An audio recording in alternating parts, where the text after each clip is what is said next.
Hello everyone, allow me to introduce myself. I'm Count Silver, and today we are back with more Corpse Factory. The last time we played, Noriko was still losing it. She's kind of having a personality kind of shift, one might say. And that's the best way I can describe it. She's having a hard time really being herself. Or is it the real her? You know what? I don't know yet, so I'm not even going to speculate. I don't know. I don't know what's going on with her. But it seems like she's gotten out of it now. She's kind of locked in. So let's go ahead and get started today. So if you remember, we got interrogated at the mall. And we came back from the mall. And that's when we kind of spiraled out of control even more. That's where we left off last time. And this is why we're here now. To my absolute delight, I woke up this morning feeling really refreshed. I was worried that my temporary incarceration at the mall would continue to stress me out today. Thankfully, my fears were unfounded. I spent the early morning cleaning up my room. I had to use some elbow grease to get a few specks of blood out of the carpet and to clean a bit of lipstick off my mirror. I even took my medication with a tall glass of water, and I didn't skip the pills I don't like this time. Pills plural? I need to know what she's taken. I need to know the prescription name and everything. It'll be some time before I feel stable, maybe even a few weeks, but the fact that I'm already taking steps forward has done wonders for my mood. Today's a day to stay inside and work on me. I can't have another incident like yesterday. I can't break down in public and put myself at risk. I can't break down at home again and feed on my insecurities and anxieties. I need to be strong. For Corpse Girl. For me. I was gonna say, how about do it for yourself for once? God, I don't know what's going through her mind. I feel bad for her, really. But also, she's kind of a villain, so I don't know. With my room now clean, I decide to spend a little time tidying the rest of the apartment. As I work, I make myself a new mental checklist of commitments. Noriko's promise list, if you will. Commitment number 1, I'm not going to lose my shit if a victim doesn't meet their demise. Just because that twin woman didn't kill herself doesn't mean I'm a failure. I've had 3 successes before her, and I'll have more successes again. Why do I have a feeling that commitment number 1 is not going to go well? I just need to try harder, work harder, refine my methods, and keep moving forward. And I'm not at a dead end yet. I have a trick up my sleeve, after all. Kojiro's connection to the morgue may very well be the ace I need to win. Commitment number 2. I'm going to improve myself. I won't say that I'll fix myself. I'm not broken. Not yet. You remember, like, when I first started this game, I was like, she cannot be fixed? She claims she's not even broken. Alright, that's not a good sign. I'm going to improve. I'll keep up with my medication. I'll keep up with my social life. That means keeping in touch with the few friends I have. Aoi, Shinya, and even Tomoe. I'm going to eat a little more. Not much more, because I want to stay slim. But enough to give me more energy, more motivation. I don't want to be weak anymore. That's not a bad commitment, actually. That's actually a good one, and I hope she can stick to that one. Commitment number 3, the last one. I'm going to get over Aoi. I love her. I've loved her since high school. In those days, she always stood by me. My insecurities and anxieties never pushed her away. She knew what I was going through, what I still go through, and she could relate to me. She has her own compulsions and anxieties to deal with, so I can't lean on her like I used to. Instead, it's my turn to help her out. But I will move on from obsessing over her. She isn't ready for a relationship, and she explained all of the reasons why, even when she rejected me so long ago. Clinging to the hope that one day we'll be together isn't good for my current state. I need to be moving on, moving forward. I need to let go. She is and always will be my dearest friend. I'll always love her, but I will let her remain as simply my friend, and I will find someone else to call a lover. Oh my god. This is what I've been wanting to hear since we started playing this game. I know that we found out later she was kind of like in love with her, but I kind of guessed that early on anyway. But Like, this is fantastic, like, forward progress.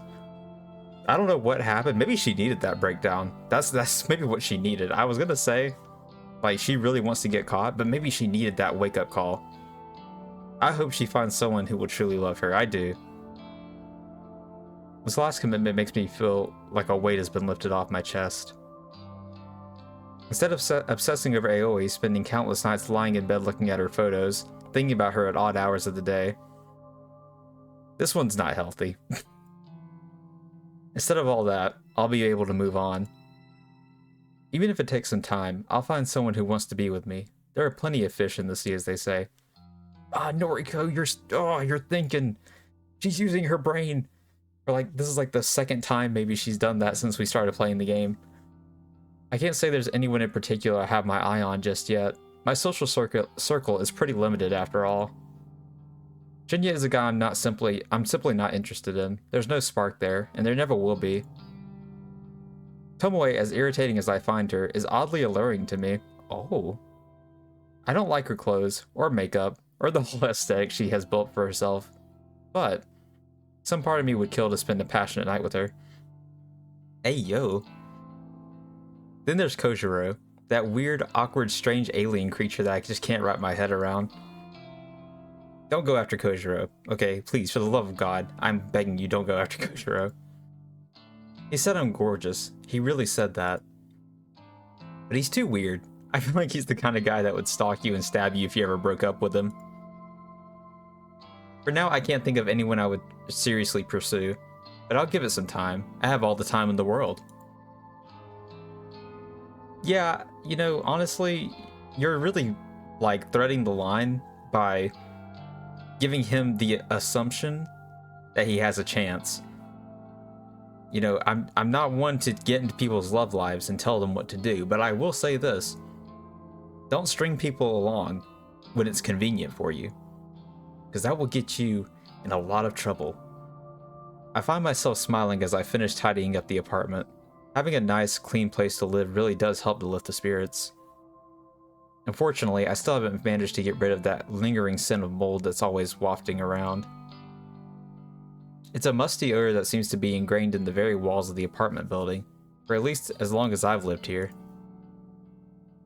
I know it's not coming from my apartment because it's pretty easy to smell from downstairs too, and as far as I can tell, my place is completely mold-free.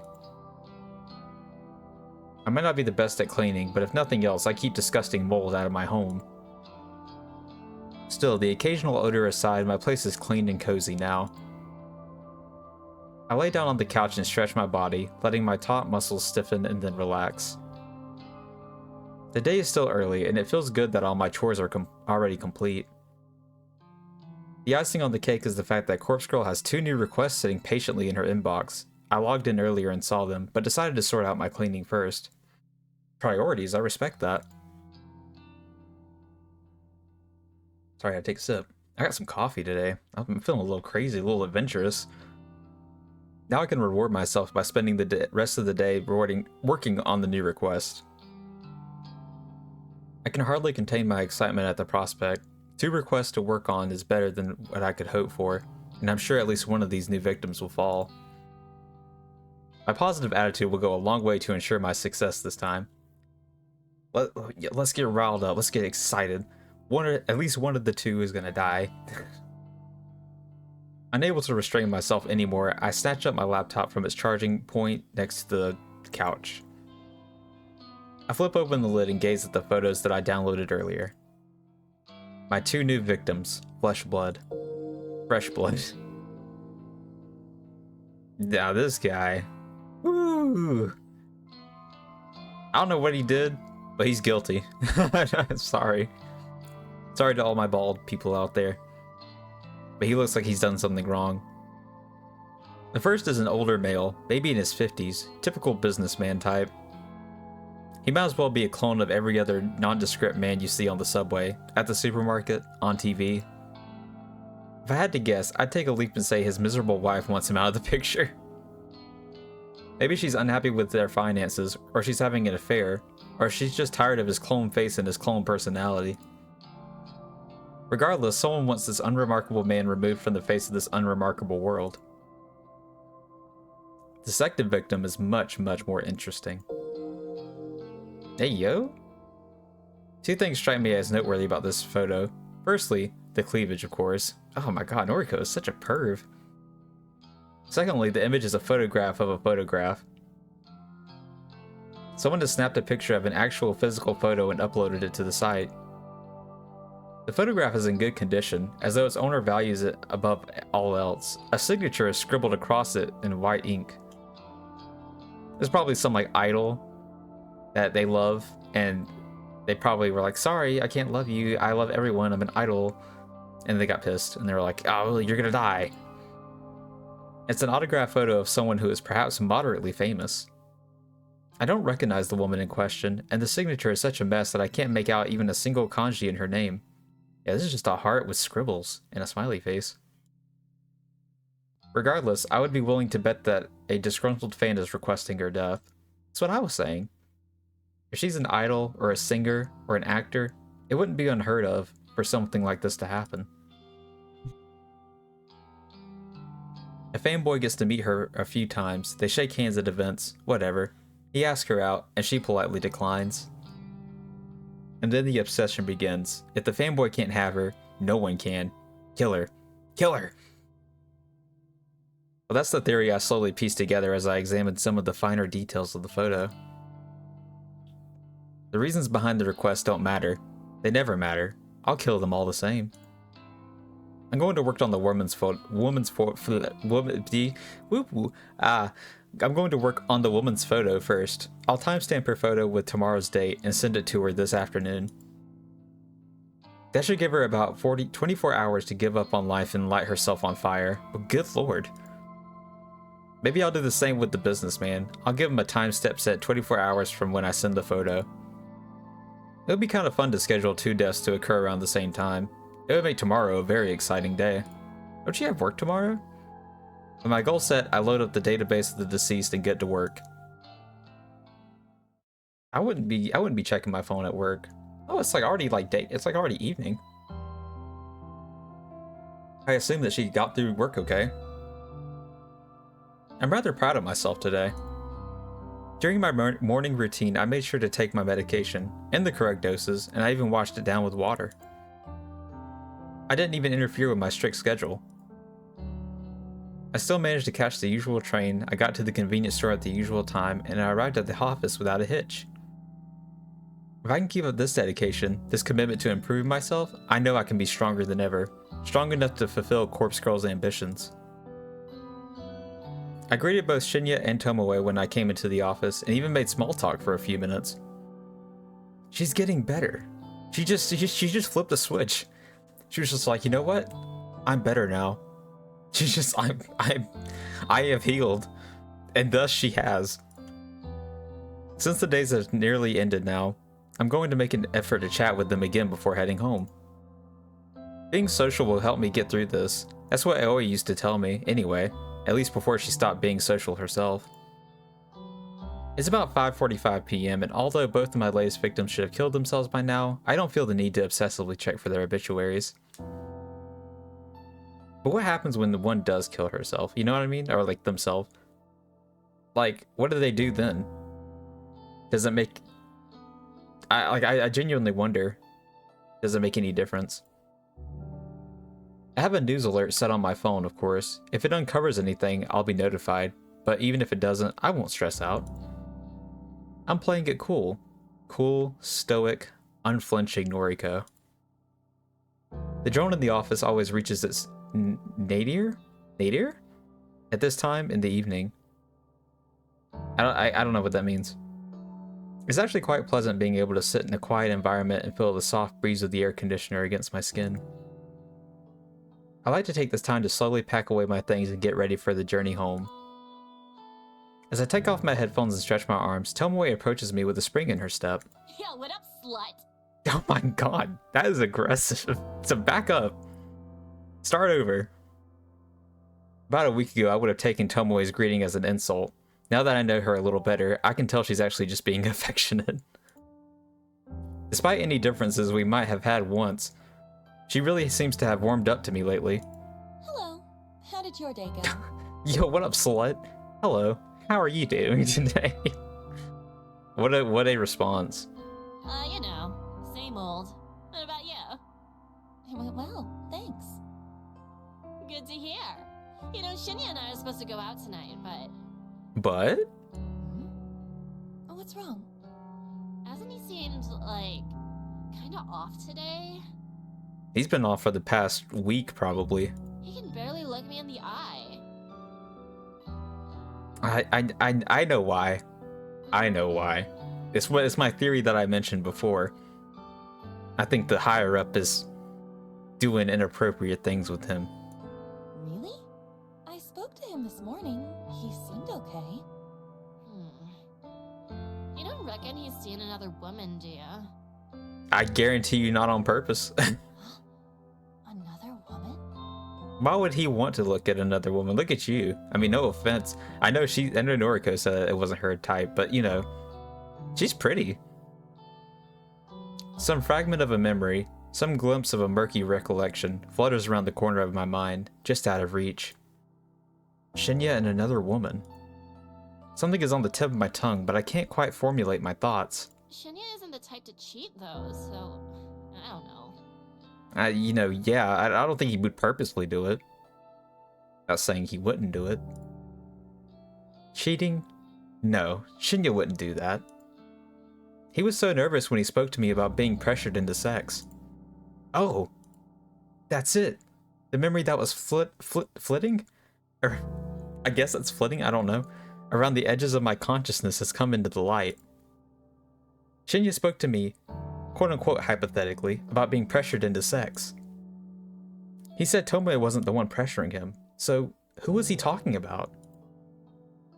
Is this something I should talk to Tomoe about? If Shinya really is having a hard time and acting differently around Tomoe, then the relationship could be really in trouble. But is it even my place to say anything?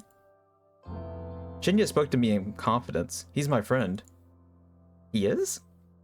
I'm still not sure on that, but Tomoe is my friend too, and she seems genuinely worried about him. I take a deep breath. This is just office drama, like usual. Noriko would normally just reject it all and ignore these people. She wouldn't give it a second thought. But that's unhealthy, anxious, scared, weak Noriko. I don't want to be that girl anymore. I can be more than that. I'm improving, day by day, and part of that improvement involves being more social. It's good for me, right?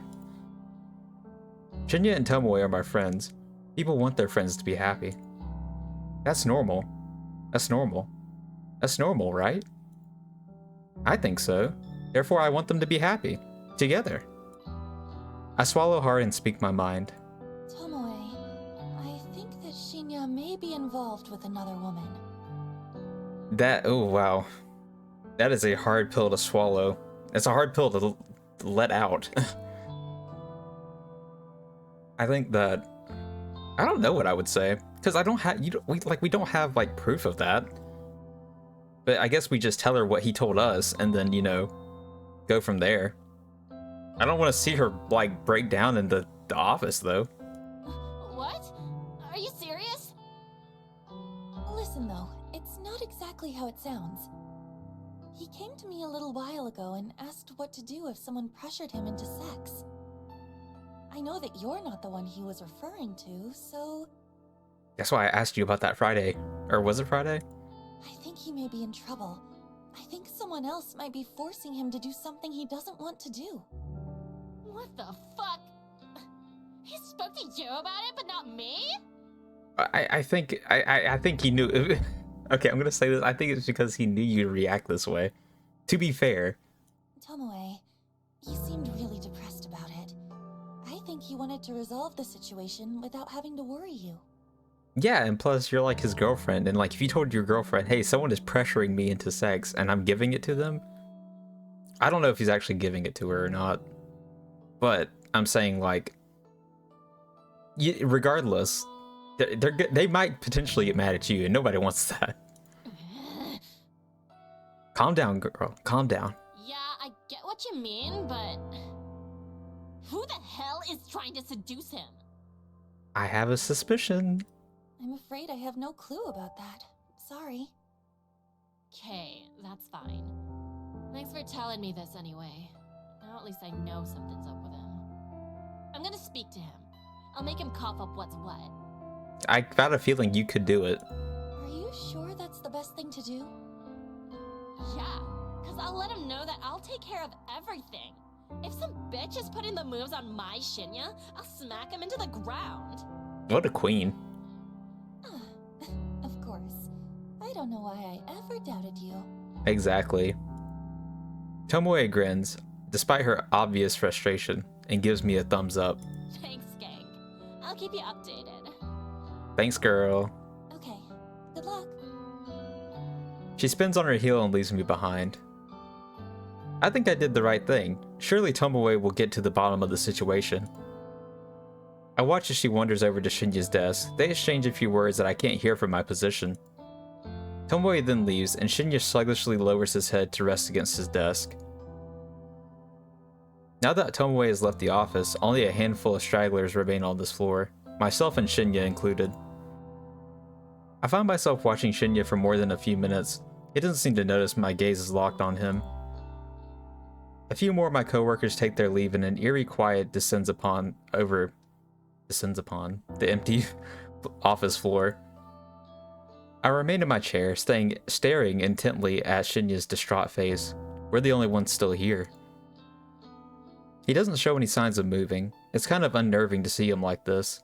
It's not like he's the peppiest or most energetic person I've ever met, but to see him so drained and motionless makes me feel uncomfortable. I owe it to my newest convictions to go and talk to Shinya. More than that, I owe it to him. I find myself striding toward his desk before my mind even registers that I'm moving. Hey. I slightly startled when he immediately looks up at me. The sudden movement is reminiscent of a corpse springing to life in a B-grade zombie film. Oh, Noriko. Not feeling well? Not really. I'm sorry. I shouldn't be here if I'm unwell. You've been unwell for a while now. I didn't mean to worry you. Don't sweat it. I'll, take my leave then. If he leaves now, I won't feel like I've done anything to help him.